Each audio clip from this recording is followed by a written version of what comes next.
I'm a Canadian living in Los Angeles, but right now, clearly not there. I'm in Washington, D.C. I'm from Toronto, but I'm a Canadian now living in New York City. I am a American citizen and Canadian citizen, and I moved here from Florida. While it may not be Canada's election, we know the outcome of America's vote will have implications north of the border.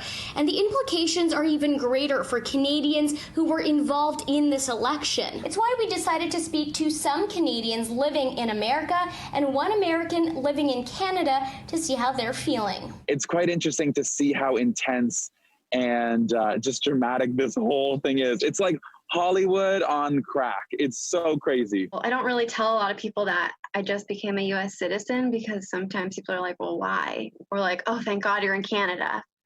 But then I have like a number of my friends that live in the States that they're like, all right, I'm packing my bags. I need to come north.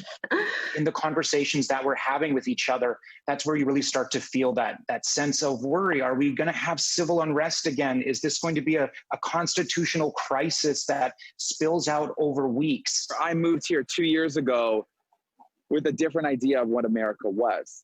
And I thought, what better way to do it and what better way to be bipartisan than send out a Canadian immigrant to the streets to talk to Americans? Because let me tell you, when I interview people, when I tell them I'm Canadian, immediately they talk to me. Because I'm like, I'm not voting. Will you be getting drunk if Joe Biden wins? If Joe Biden wins, nah, I'll be boarding up my windows. The political landscape between Canada and America are completely different. I think the American landscape, people get riled up, they get excited. I've never walked down the street between like an Andrew Scheer and a Justin Trudeau election and seen people decked out in merch, rallying it up. It's completely different. I lived in Wisconsin and I went to school at Michigan State in Michigan.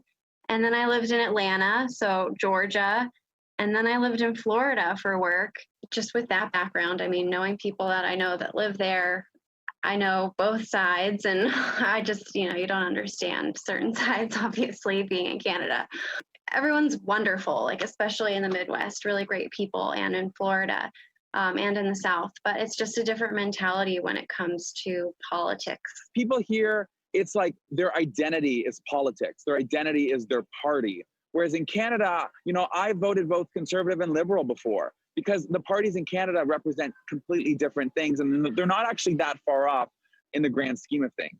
All of my Canadian friends, and I almost only know Canadians in New York. There are so many of us here. And the one thing that we all really share, as far as I can tell, is kind of this confusion of like, how did this man ever get into office to begin with? And how can a message that is so divisive, that is so, polarizing to people, how does that work? And maybe we do get like that in Canada politically sometimes too. But I think down here, the tension between people is so thick you can cut it with a knife. And that's not Canadian. I don't think that's super Canadian.